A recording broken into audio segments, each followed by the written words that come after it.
Dieu comme moi. Lève bien tes doigts. On lève tes doigts comme les anglophones et pas comme les francophones. Comme ça. Voilà. Alléluia. Les francophones, là, il faut comme ça. Amen. Amen. Nous sommes maintenant enfants de Dieu. Et ce que nous serons n'a pas encore été manifesté. On va revêtir un aspect et on va vivre une vie qui n'est pas encore manifestée dans le futur. Alléluia. Mais nous savons que lorsque cela sera manifesté, nous serons semblables à lui. C'est-à-dire qu'on sera pur comme lui, semblable à lui, glorieux comme lui. Le corps céleste sera revêtu de gloire,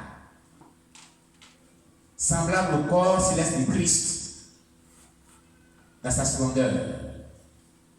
Tu comprends? Alléluia. Parce que nous le verrons tel qu'il est. On va voir le Seigneur. Et quiconque a cette espérance en lui se purifie.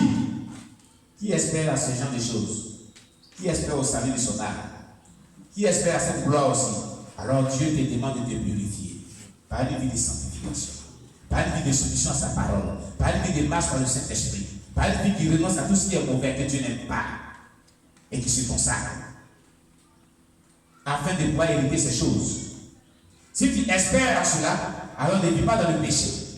Si tu espères en cela, alors purifie-toi. Quand on dit quiconque a cette expérience se purifie, c'est-à-dire que tu renonces à la mauvaise vie. Et qui t'engage à vivre selon la parole de Dieu. Si tu espères être sauvé, si tu espères rentrer au ciel, on dit quiconque a cette expérience se purifie. Ils n'ont pas dit Dieu va te purifier. On dit toi. Lui, tu poses l'action de purification, c'est toi-même. La responsabilité t'incombe de pouvoir te purifier.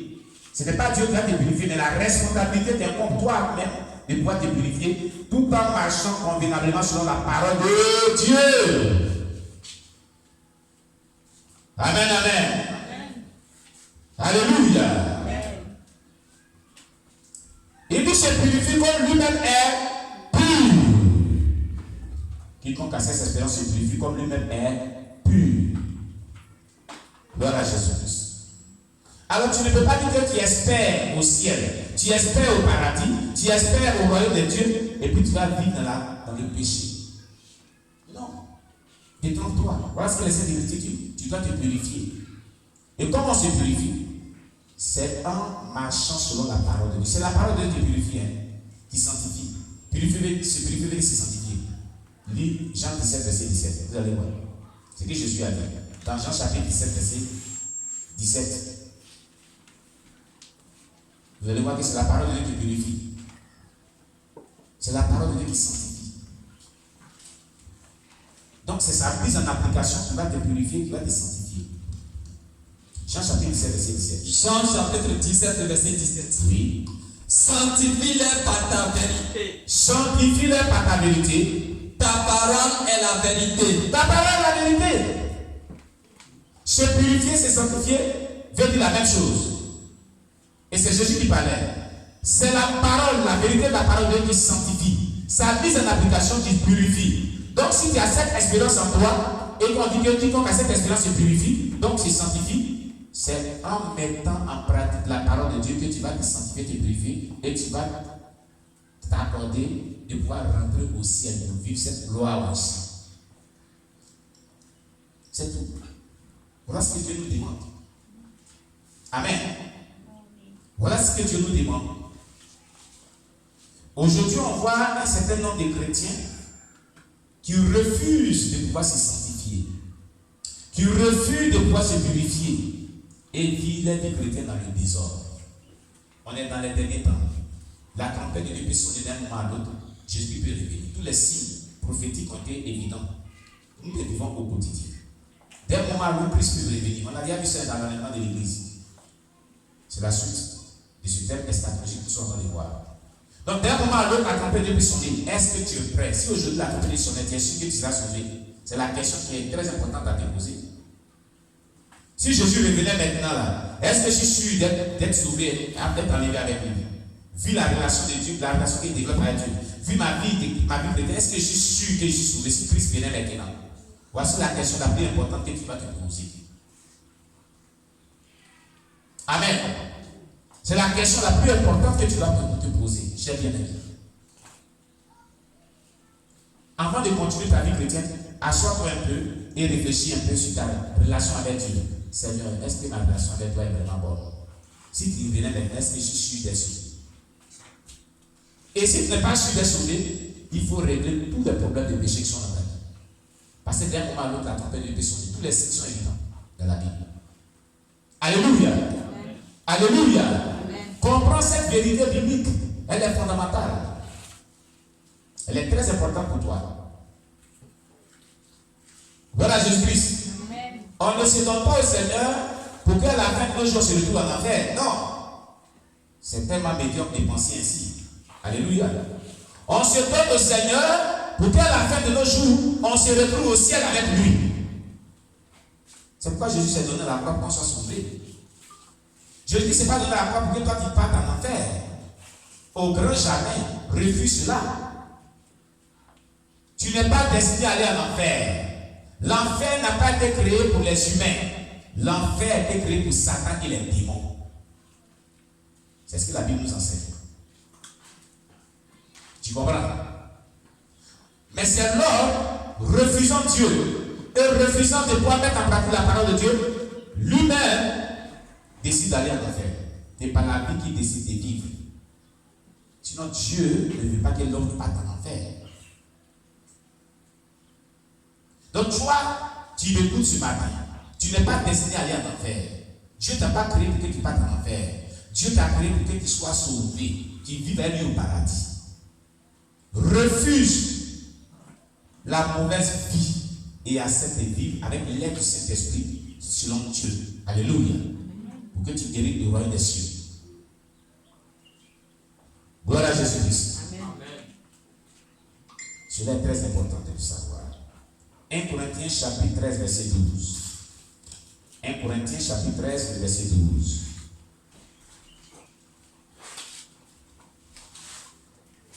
Corinthiens chapitre 13, le verset 12.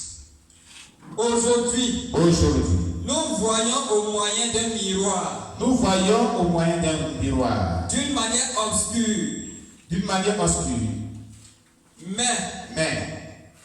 alors nous verrons face à face. Alors nous verrons face à face. Aujourd'hui je connais en partie. Aujourd'hui je connais en partie.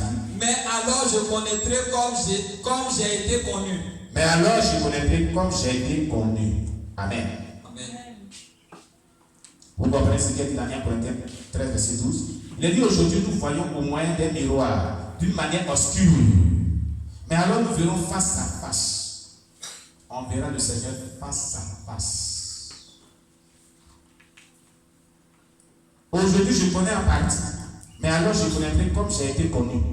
Quand il serait en face de Jésus-Christ, je connaîtrai comme j'ai été connu. Je ne vais pas connaître en partie. Je connais totalement.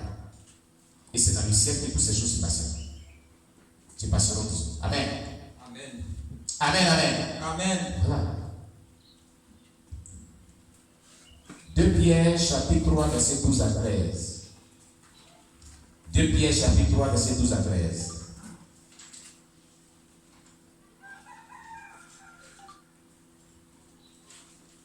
De Pierre chapitre 3, verset 12 à 13.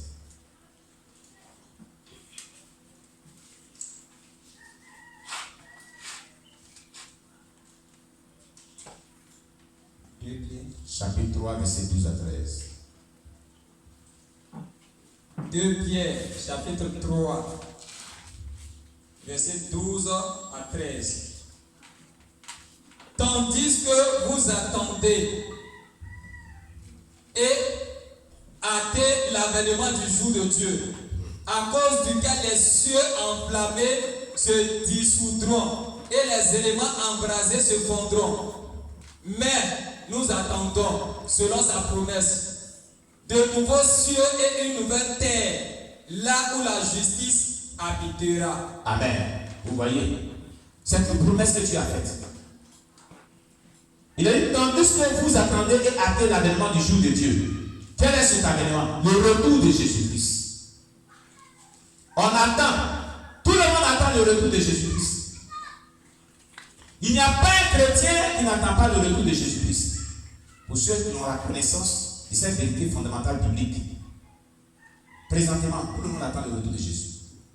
Et tout le monde se demande, tout le monde se sanctifie, disons, pour être sauvé, pour être enlevé, dès que Jésus viendra.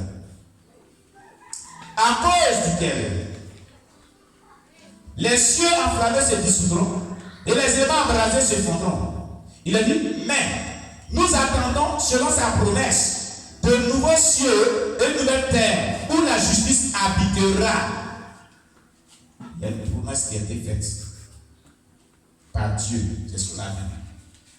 Il y a de nouveaux cieux et de nouvelles terres où la justice habitera. Actuellement, il n'y a pas de justice sur la terre. Il n'y a pas de justice. Notre justice est corrompue. Les juges sont payés. Et il y a des faux procès qui se font. Vous comprenez? Nous vivons dans un monde inique, d'iniquité, d'injustice. Alléluia. Mais il y aura des nouveaux cieux et de nouvelles terres où la justice de Dieu véritable habitera, parce que lui-même il sera là. Il vivra avec ses enfants. C'est ce qu'on vient de voir. Nous attendons cette promesse-là. Nous, on dit nous, on parle des véritables chrétiens. Est-ce que tu fais partie de ces personnes? Vu la vie que tu mènes. C'est ça qui est important. Vu la vie que tu mènes, est-ce que tu fais partie de ces personnes qui avancent ces nouveaux ciel? Ces nouveaux cieux, ces nouvelles terres. Voilà ce qui est important de savoir. Amen, amen. Voilà. Que le nom de Dieu soit béni. Que le nom de Dieu soit béni. Amen. Ésaïe 66, verset 22. Ésaïe chapitre 66, verset 22.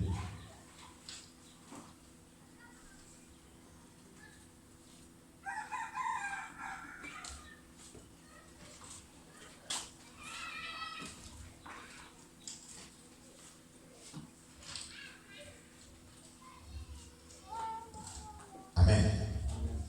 Oui.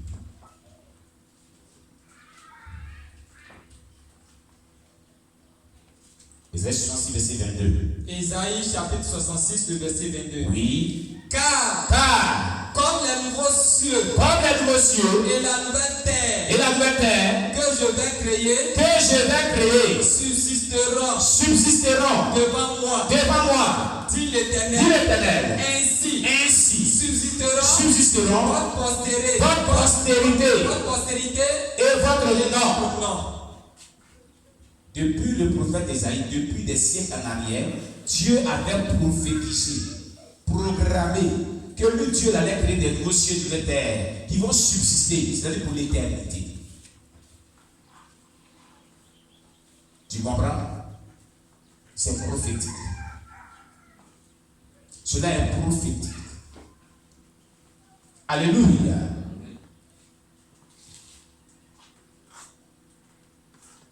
Donc la nouvelle terre et le nouvel ciel est prophétique. Depuis le prophète Isaïe, Dieu avait annoncé cela. Gloire à Jésus-Christ. Amen. Ne rate pas cette demeure éternelle de Jésus-Christ qu'il a prévue pour ses enfants. Ne rate pas. Ne sois pas en marche de cela. Alléluia. Fais tout avec l'aide du Saint-Esprit de sanctifier pour hériter ces nouveaux cieux et cette nouvelle terre. Car on vient de le voir, mais les lâches, les abominables, les idolâtres, les incrédules, les impudiques, leur part sera dans l'état de feu. Ne sois pas dans le lot de ces personnes qui vivent dans le péché, qui vivent dans le désordre. Sanctifie-toi. Il a dit, si tu as cette espérance en toi, sanctifie-toi. Purifie-toi. C'est ce qu'il a dit. C'est pas ce qu'il a dit. Que le nom de Dieu soit béni. Alléluia. Je vais introduire seulement ce thème aujourd'hui. Dimanche prochain, on verra la suite. Que le nom du Seigneur soit béni. On acclame le Seigneur Jésus.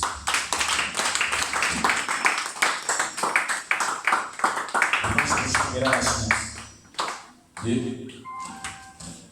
de notre thème sur l'eschatologie, le nouveau ciel et la nouvelle terre. Si tu es content, acclame le Seigneur Jésus-Christ. Gloire à Jésus. Alors, chers bien-aimés, nous sommes au terme de notre rencontre de ce dimanche. Qu'as-tu